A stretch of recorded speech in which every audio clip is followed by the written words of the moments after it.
ఓం మహాగణాధిపతయే నమః. ఓం గురుభ్యో నమః. ఓం శ్రీమాత్రే నమః.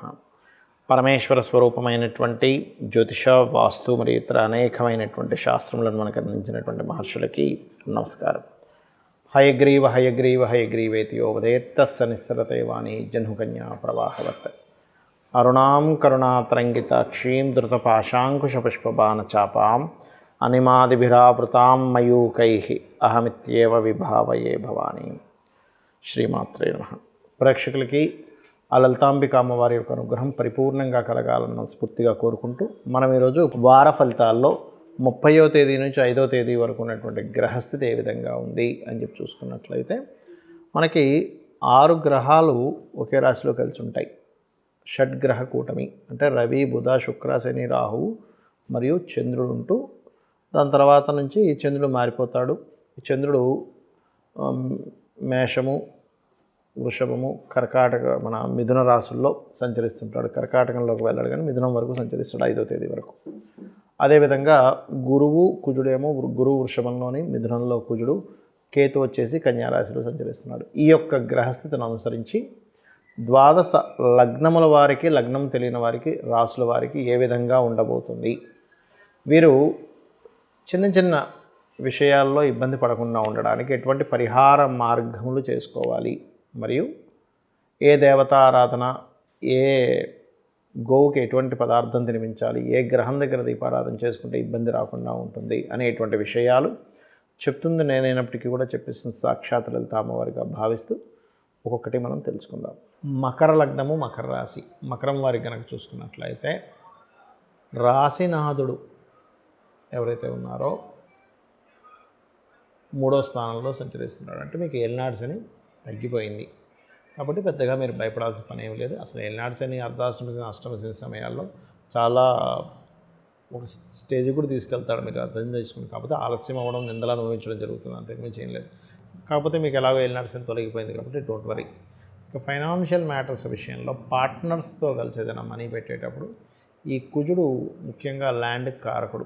7వ స్థానంలో 3వ తేదీ నుంచి నీచ పొందుతున్నాడు కాబట్టి 3వ తేదీ నుంచి ఒక 2 నెలల 3 రోజుల పాటు ల్యాండ్ విషయాల్లోని ఇట్లాంటి విషయాల్లో కొద్దిగా జాగ్రత్తగా ఉండండి. అలాగే మరొక విషయం ఏంటంటే ఇక్కడ గమనించుకున్నట్లయితే ఇక్కడ ఈ 3లో ఉండేటువంటి గ్రహాలు స్థల మార్పుని, అంటే ఉన్న ప్రదేశం నుంచి మార్పు, లేనట్లయితే గతంలో ఏవైతే మీరు కొన్ని బిజినెస్లు పెట్టారో వాటిని మార్చేటువంటి ప్రయత్నము, వాటిని తీసి ఇంకోటి ఏదైనా చేద్దాం అనేటువంటి ప్రయత్నం చేస్తారు ఈ 3లో అధిక గ్రహాలు ఉన్నందుకు. అదేవిధంగా సంతాన అభివృద్ధి కోసం చేసే ప్రయత్నాలు సఫలీకృతం అవుతాయి. మరియు ధైర్యంగా కొన్ని నిర్ణయాలు తీసుకుంటారు. కొంత మొండిగా కొన్ని విషయాల్లో ఉండి వాటిని సాధించుకుంటారు. కాకపోతే ఉద్యోగ సంబంధించినటువంటి విషయంలో ఆలోచన మార్పులు ఇక్కడ చేస్తుండగానే విదేశీ సంబంధించిన వాటిలో ఛాన్సెస్ రావడం చూపిస్తున్నాయి. కాకపోతే కాస్త దూర ప్రాంతానికి వెళ్ళేటప్పుడు అది కాస్త కేతువు 9లో ఉన్నందుకు గణపతిని తలుచుకొని వెళ్ళండి. 7వ స్థానంలో కుజుడు నీచ పొందుతున్నాడు కాబట్టి ఎవరైనా వివాహం చేసుకునేటువంటి ప్రయత్నము, వివాహ నిర్ణయాలు తీసుకునేటప్పుడు మంగళవారాలు, కుజహోరలో అవాయిడ్ చేయండి వీలైనంత మట్టుకు.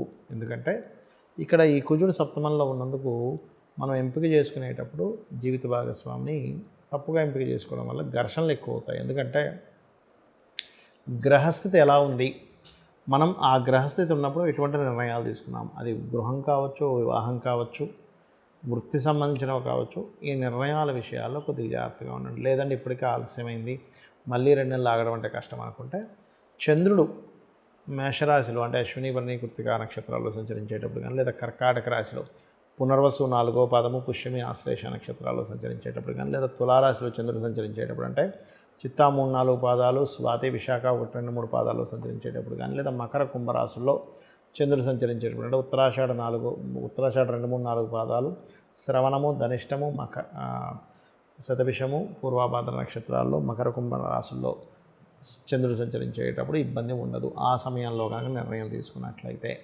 ఇక మీరు నిత్యము చేయవలసిన దేవతారాధన, అమ్మవారి ఆరాధన ఎక్కువగా చేయండి. అలాగే మరొక విషయం ఏంటంటే వారాహి అష్టోత్తరం ఎక్కువగా చదువుకోండి, అన్ని విధాలా మీకు బాగుంటుంది.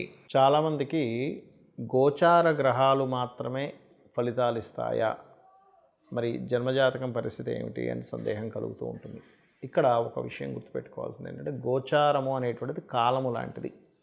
మనకి చూడండి ఇప్పుడు వర్షాకాలము, ఎండాకాలము, చలికాలము, కాలం మార్పును బట్టి వాతావరణం ఎలా మారుతుందో అలా అనమాట. కానీ వీళ్ళల్లో కనుక ఎబిలిటీ ఉంటే, అంటే చలికి తట్టుకునే శక్తి ఉందనుకోండి, చలికాలం వచ్చినా ఏమీ కాదు. కొంతమందికి చూడండి చలికాలం లేదా వర్షాకాలంలో కొంచెం వర్షంలో తడవగానే జలుబు వచ్చేస్తుంది, అంటే వీళ్ళల్లో స్ట్రెంత్ లేదు. అలాంటప్పుడు వస్తుంది. మరి కొంతమందికి వర్షంలో ఎంత తడిచినా జలుబు రాదు. అంటే ఏమిటి, వీళ్ళ పర్సనల్గా వీళ్ళ యొక్క శారీరకమైనటువంటి శక్తి ఎంతవరకు ఉంది అనేటువంటిది చూడాలి. ఆ రకంగా అదే విధంగా చూసుకుంటే మీ జన్మజాతకం ఎలా ఉంది, మొట్టమొదటిగా మీ జాతకంలో లగ్నం ఎంతవరకు బలంగా ఉంది. మీకు లగ్నం కనుక బలంగా ఉందనుకోండి, ఎన్ని సమస్యలు వచ్చినా మీరు ఎదుర్కోగలరు. అంటే మీరు పుట్టినప్పుడు సమయం, మీరు జన్మించిన సమయంలో లగ్నము అనేటువంటిది ఉంటుంది. 12 లగ్నాల్లో ఒక లగ్నం ఖచ్చితంగా మీది అయి ఉంటుంది. మనకి రాశి ఎలా చూసుకుంటాం అలా. అందుకే నేను ప్రతిసారి కూడా వార ఫలితాలు, మాస ఫలితాలు లేదా పక్ష ఫలితాలు చెప్పేటువంటి లగ్నం నుంచే చూసుకుంటూ ఉంటాను. ఎందుకంటే 2 గంటలకు ఒకసారి మారిపోయేది, చాలా యాక్యురేట్గా రిజల్ట్స్ వస్తాయి దానివల్ల. కాబట్టి లగ్నం. అలాగే చాలామంది భయపడుతూ ఉంటారు, ఏమంటే ఇప్పుడు ఏలినాటి శని వస్తుందంట, డబ్బులు రావేమనుకుంటారు. నేను ఒకటే చెప్తాను, ఏలినాటి శని, అర్ధాష్టమ శని, అష్టమ శని వచ్చినప్పుడు మీరు ఎందుకు పనికి రాకుండా పోతారు అనేటువంటిది ఎక్కడైనా శాసనంలో ఉందా? లేదు. మందుడు అని చెప్పారంతే. ఆలస్యం అవుతాయి, కొంత అవమానాలు పడతారనే చెప్పారు. కానీ ఎందుకంటే నేను చాలాసార్లు చెప్పాను, సీఎంలు పిఎంలు కూడా అయ్యారయ్యా ఏలినాటి శనుల్లో, టెన్షన్ పడకండి, పెళ్ళిళ్ళు అవుతాయి, సంతానం కూడా పొందుతారని. కాబట్టి దాని గురించి మర్చిపోండి. మీకు ధనాధిపతి ఎలా ఉన్నాడు, మీ ధనకారకుడు ఎంత బలంగా ఉన్నాడు లేదా బలహీనంగా ఉన్నాడు అనేది తెలుసుకోండి. అది చూసుకొని మీరు ముందుకు వెళ్ళాలి. ఏ రూపంలో ధనం వస్తుంది, మీ ధనాధిపతి అంటే లగ్నం నుంచి 2వ స్థానాధిపతి. అలాగే మీరు ప్రయత్నం చేస్తున్నారు, 3వ స్థానం ప్రయత్నం, లేదా సిబ్లింగ్స్ వాళ్ళతో సహకారాలు ఎలా ఉన్నాయి, లేదా మీరు వాళ్ళకు రుణపడి ఉన్నారా, వాళ్ళు మీకు రుణపడి ఉండడం వల్ల ఇదంతా జరుగుతుందా సిబ్లింగ్స్ విషయంలో అనేది తెలుసుకోవాలి. ఇదే విధంగా మరి కొంతమంది వాళ్ళ జన్మజాతకాలలో 4వ స్థానాధిపతి ఎలా ఉన్నాడో చూసుకోకుండా ప్రాపర్టీ కొనేస్తారు. మీ జన్మజాతకంలో కనుక 4వ స్థానం వల్లే నష్టాలు ఉన్నాయనుకోండి, ప్రాపర్టీ కొన్నప్పటి నుంచే మీకు డౌన్ఫాల్ స్టార్ట్ అవుతుంది, మళ్ళీ దాన్ని అమ్మేయాల్సి వస్తుంది. ఇలా నేను 4వ స్థానం పాడైన వారి యొక్క జన్మజాతకాలు చూసి ఏమంటే మీరు పేరు మీద కొనుక్కోవద్దు, మీ జీవిత భాగస్వామి పేరు మీదో లేకపోతే మీ యొక్క సంతానం పేరు మీద కొనుక్కోండి, ఫలానా డైరెక్షన్. అది కూడా ఏంటంటే ఏ జీవి అంటే ఎవరు ఏ పేరు గలవాళ్ళు వాళ్ళ పేరులో ఉండేటువంటి మొదటి అక్షరాన్ని తీసుకొని ఆ మొదటి అక్షరానికి వాళ్ళు ఉండేటువంటి నివాసం ఉండేటువంటి గృహానికి వర్గు నిర్ధారణ అంటే వర్గు క్యాలిక్యులేషన్ చేసి తీసుకోవాలి. అప్పుడు వాళ్ళకి కలిసి వస్తుంది. మరి కొంతమందికి వాళ్ళ పేరు మీద తీసుకోవడం కరెక్ట్ కాదు, అలాంటప్పుడు ఇంట్లో వాళ్ళ పేరు మీద తీసుకోవాలి. అది చూసుకోవాలి జన్మజాతకంలో. అంతేగాని అయ్యో నాకేం కలిసి రావట్లేదు అన్నీ అమ్మేస్తున్నానంటే ఒక్కొక్కసారి ఈ మీ జన్మజాతకంలో కొనకూడని సమయాలు కొన్ని ఉంటాయి. అదేవిధంగా వివాహం ఏ సమయంలో చేసుకోవాలి, ఎలాంటి భార్య ఎలాంటి భర్త వస్తారు, అదేవిధంగా సంతానం ఏదైనా ఇబ్బందులు ఉంటే ఏం చేసుకుంటే సంతానం క్లియర్ అవుతుంది. పూర్వీకుల ఆస్తులు కొంతమందికి ఉంచుకుంటే మంచిది, కొంతమంది వాటిని అమ్మేసి ఇంకో ప్రాపర్టీ కొనుక్కుంటే మంచిది. 8th హౌస్ ద్వారా తెలుస్తుంది. అదేవిధంగా ఆకస్మిక సంఘటనలన్నీ కూడా 8th హౌస్లో ఉంటాయి. తండ్రి హైయర్ ఎడ్యుకేషన్ ఇవన్నీ 9th హౌస్లో ఉంటాయి. వీళ్ళ వృత్తి ఏమిటి అసలు అంటే ఈ పలానా ఏ వృత్తుల్లో వీళ్ళకు ఉంటే కలిసి వస్తుంది. చాలామంది తెలియక వాళ్ళకు ఉండేటువంటి జన్మజాతకంలో ఏదైతే వృత్తి నిర్ధారించబడిందో దానిలో ఉండకుండా వేరే వేరే ఏవో చేస్తూ ఉంటారు.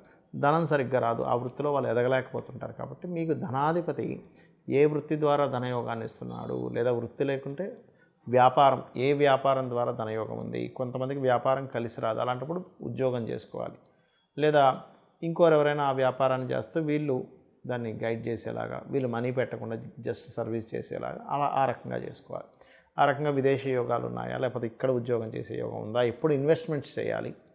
చాలామందికి తెలియక ఇన్వెస్ట్మెంట్ చేయకూడని సమయంలో ఇన్వెస్ట్మెంట్ చేసి ధనాన్ని మొత్తం పోగొట్టుకుంటారు. ఇది జన్మజాతకంలో చాలా స్పష్టంగా ఉంటుంది. నేను ప్రయోగం కూడా చేసి చూసా దీని మీద. అంటే ఇది ఎంతవరకు కరెక్ట్ చూద్దాం. 12వ అధిపతి పాపగ్రహాల్లో ఉన్నప్పుడు ఇన్వెస్ట్మెంట్ చేస్తే ఏమవుతుంది, 12వ అధిపతి శుభగ్రహాలతో ఉన్నప్పుడు ఇన్వెస్ట్మెంట్ చేస్తే ఎలా కలిసి వస్తుంది అనే దాని మీద నేను చూసి చెప్తున్న అంశాలు ఇవి. కాబట్టి ఈ యొక్క జాగ్రత్త తీసుకోండి. ఇక మీరు ఒకటే గుర్తుపెట్టుకోండి, మీ యొక్క జాతకం ఎలా ఉన్నా, గోచారంలో గ్రహాలు ఎన్ని మారినా, ఏ పంచగ్రహ కూటములు వచ్చినా, సద్గ్రహ కూటములు వచ్చినా, లేనట్లయితే ఏది ఎలాగ ఉన్నా కూడా మీరు గుర్తుపెట్టుకోవాల్సిన అంశం ఏమిటి అంటే అమ్మవారిని నమ్ముకోవడం. ఒక భగవంతుని, మీ ఇష్టదైవం ఎవరినైనా సరే నమ్ముకొని మీరు కనుక మీ నిత్య జీవితం, మీ ధర్మంగా మీ పని మీరు ఎక్కడ ఆపకుండా చేసుకుంటూ వెళ్ళిపోతుంటే ఆ యొక్క అమ్మవారే మిమ్మల్ని రక్షిస్తుంది. శ్రీమాత్రే నమః.